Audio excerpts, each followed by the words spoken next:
The world changed. Civilization became much more complex. The global community became interlocked. Globalization changed the world we live in. There were many advantages in our ability to collaborate, communicate, and improve lives. At the same time, we became vulnerable. Local issues became global: terrorism, food prices, or climate change. And an infection became a global pandemic, a global fire. 15 years ago, we wrote a scientific paper about the effect of increasing long-range transportation. We found that with increasing global transportation, the dynamics of pathogen evolution fundamentally changes from local outbreaks to global extinctions. In that 2006 paper, we warned about SARS-like diseases and Ebola. I was involved in the fight against Ebola in West Africa and multiple outbreaks in the Congo. Predictions that millions of people would die in West Africa did not come true. Why? Local communities took responsibility to identify cases and isolate them. The outbreak ended with 11,310 deaths, not the predicted millions. What about the SARS-like pandemic we have now? What have we learned? We tried many experiments in various places. What are the results?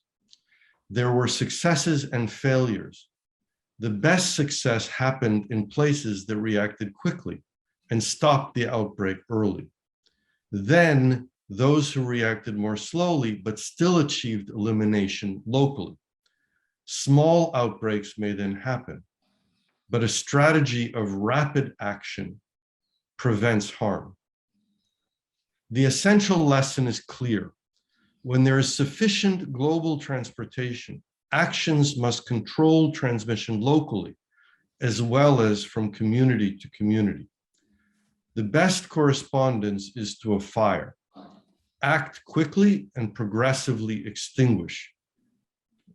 This is, after all, a divide and conquer green zone strategy. New Zealand has been in the news due to their struggle with the Delta variant outbreak, which is persisting among members of a motorcycle gang involved in drug trade. They have been said to be giving up, but they are focused on stopping every case from transmitting. Recognizing that they have to adapt to the specific circumstance, they are trying to navigate it successfully with the lowest possible number of transmissions. What is the present state status in Europe? Complacency in many places, we might call it complicity, acceptance of the disease. And why not try to eliminate? There are those who say it is impossible or too late. What they are really saying is that it will be difficult, and this is true. Still, the reason to do it is because, like confronting climate change, it is essential for humanity. There are voices telling us that the economy will collapse, just as there are voices saying the same if we act on climate change. There is no such evidence. The opposite is true. Data shows that countries that have acted strongly, that have performed strong suppression, and even better, those that have achieved elimination for a period of time, have done the best economically.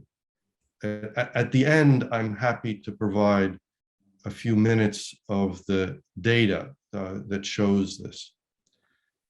Canada also demonstrated side by side that it is possible to achieve elimination and to benefit economically from doing so. The Atlantic provinces have been corona-free for much of the pandemic. Their economies have done dramatically better than the other provinces. We are able to do it. We are just not doing it.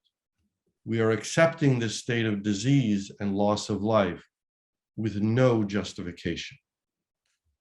Europe is a patient. Indeed, the world is a patient. In seeking to cure this patient, we are fighting not just for its physical health, but for its essence. What is at stake is the value of life and health.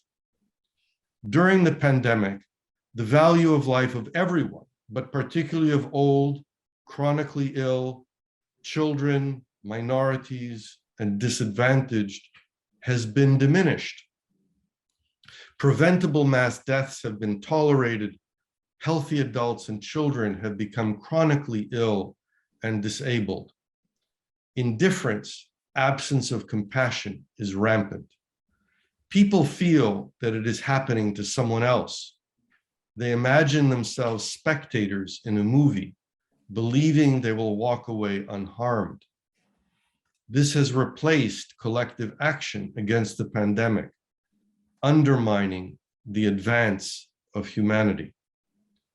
For centuries, we have striven to improve the quality of life and its protection from harm and suffering.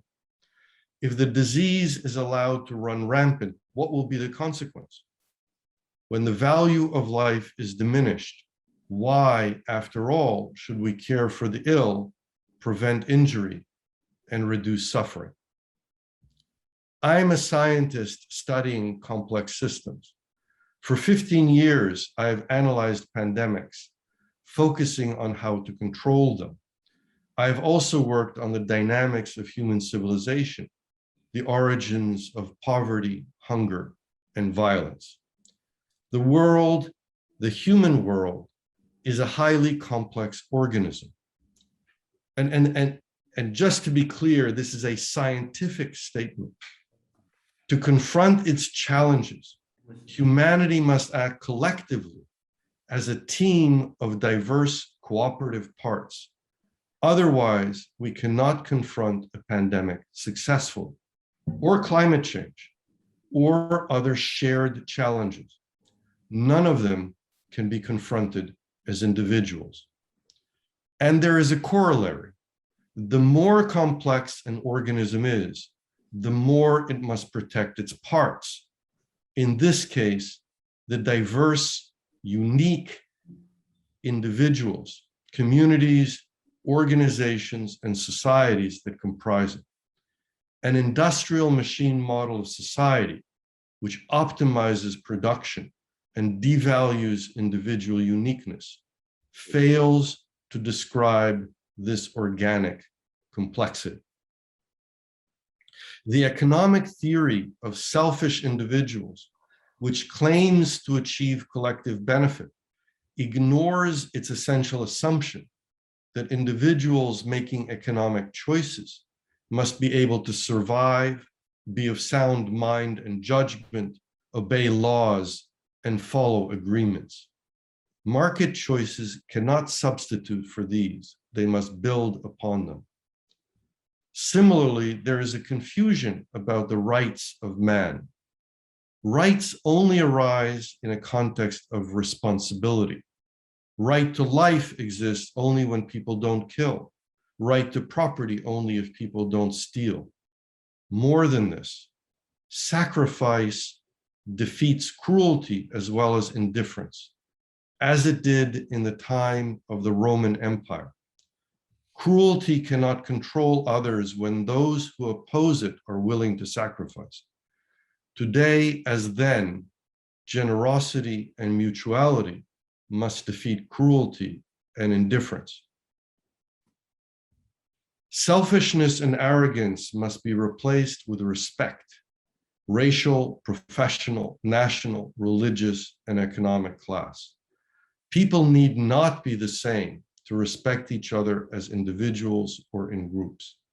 Generosity and mutuality must take many forms in each community, in each nation, Europe as an entirety, and globally. This is the path to success, and we must not fail because the consequences of failure will be catastrophic endemic disease with millions of deaths, tens of millions of hospitalizations, and hundreds of millions of long COVID sufferers every year. we would have to accept that a family member, friend, or colleague may disappear at any time. And through success, we will also not suffer the successive waves of new variants whose ability to dominate previous variants results from their being more transmissible and may very well be more virulent and vaccine evading. A myth must be corrected. COVID is not a respiratory disease. It doesn't only affect the lungs. It affects any organ with the ACE2 receptor, the blood vessels, heart, brain, intestines, kidney, and many other organs. The long-term impacts of the damage it causes in suffering and disability will also defeat economic growth and burden society economically for decades.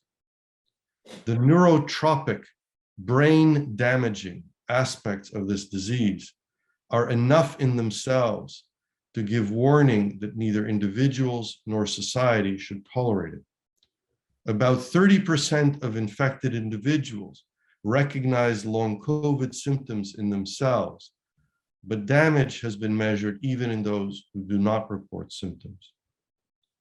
When infection can arise from a simple act of going to a restaurant, individuals' decisions either to avoid or to accept harm both cause essential damage to health or to the economy and prosperity.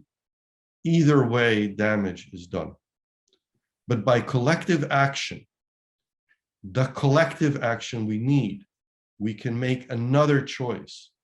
We can strive for progressive elimination, an exit from the pandemic. How can this be done? By recognizing the essential multiplicative dynamics. Just as we must respond to a fire rapidly when it is small, transmission must be stamped out when it is weak so that it doesn't gain strength to defeat us. Individual risk happens at the time when transmission is widely present, but the risk to society happens when it is small, as it will rapidly grow to be large. We must use all of the tools we have to confront this challenge. Vaccines, masks, ventilation and air filtration, testing, tracing, isolation, quarantines, distancing, travel controls, and effective public communication. The stronger we act, the sooner we will be free. India has been achieving dramatically reduced cases, with some areas of the country at under 1 case per million per day. 1 case per 10 million per day. 1 case per 10 million of population, to be clear. Others have more, but they are geographically restricted to a few places, and cases overall continue to decline. I've looked at their policies, and they have a wide array of actions in place, including innovative community competitions and remote education. There are also puppet shows for children so that they can understand what is happening and know what to do. And critically, localities respond quickly to lockdown any area with more than a few cases in a week. While they are relaxing restrictions now that cases are low in many areas, as long as they react quickly to any increase, they can be successful. We must avoid wishful thinking, a belief that things will just be okay. Ironically, this belief makes sense when society protects its members, when it ensures food has no toxins, products don't fail, homes don't collapse, medicines are the right ones, and criminals don't roam freely. A posteriori safety becomes true, but a priori, without action, it isn't. Today, political leaders have failed to learn this lesson. Leadership has displaced blame, pointing to inevitability rather than to try and risk failure. Not trying and not acting guarantee failure. Many diseases have been eliminated in particular regions: cholera, polio, plague, SARS, smallpox, measles, tuberculosis, typhoid, as well as many zoonotic outbreaks. And today, we have better understanding, better technology, and the opportunity for greater human coordination than in the past. Early failure does not require us to surrender. Faith in the gifts we have been given in capability and knowledge, as well as our recognition of human brotherhood, can provide us with courage to confront the challenges that we face. And we do have brotherhood. Indeed, we have seen around the world that reports of conflict in society are vastly overstated. A new poll makes clear in the US that the vast majority of supporters of both parties are concerned about the safety of children in schools and want action to protect them. For this and other actions, we have formed the World Health Network, a grassroots science and community collective that provides guidance based upon compassion. I commend to you Europe, a patient that has been shifting the political dialogue to confront this challenge. An important member of the World Health Network team, I am grateful for their efforts and trust you will work with them, and together we will build a better future. Thank you.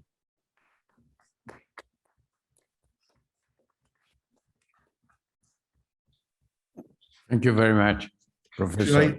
Should I spend just a couple of minutes showing some data about the economy? Okay. If you want to ask question, that's fine, but I think we have a few extra minutes on the schedule. Okay.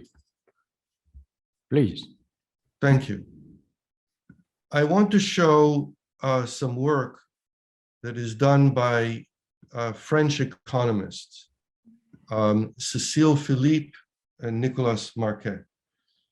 And this is an analysis of the comparison of different strategies that have been done around the world. And on this plot, the vertical axis shows the deaths per million people. And I would, of course, much rather recognize not proportion, but individuals, not just number, but their essential identity. But here we see this axis of death per million vertically. The low numbers are at the bottom. And the horizontal axis is GDP decline with negative numbers increasing to the left. And what we see here are the countries that strove for elimination or extremely strong suppression are down at having the lowest number of cases, the lowest number of deaths, but also to the right, they are the best performing in terms of economy, having the least impact on their economic activity. Whereas the countries that exposed the population protected the economy, or protected the population and exposed the economy, or exposed the population and the economy, have all done the worse, both in terms of loss of life, but also in terms of loss of GDP. Here is another figure that shows this. Here on the left, the bars show the loss of life, and the red are the ones that did not protect so well their people. And you see the green up here with New Zealand and and overall the average of zero COVID countries, a totality, and Australia and South Korea having done much better, but also in GDP on the right, with economic growth dramatically different from the losses of economy in the other countries. And this is updated information in the second quarter of 2021 versus the last quarter before the pandemic. And we see the same if we look at freedom of motion. These are the level of restrictions. This is again the mortality on the left. And on the right, we have the level of restrictions with higher numbers, more restrictions. Now, of course, what we see.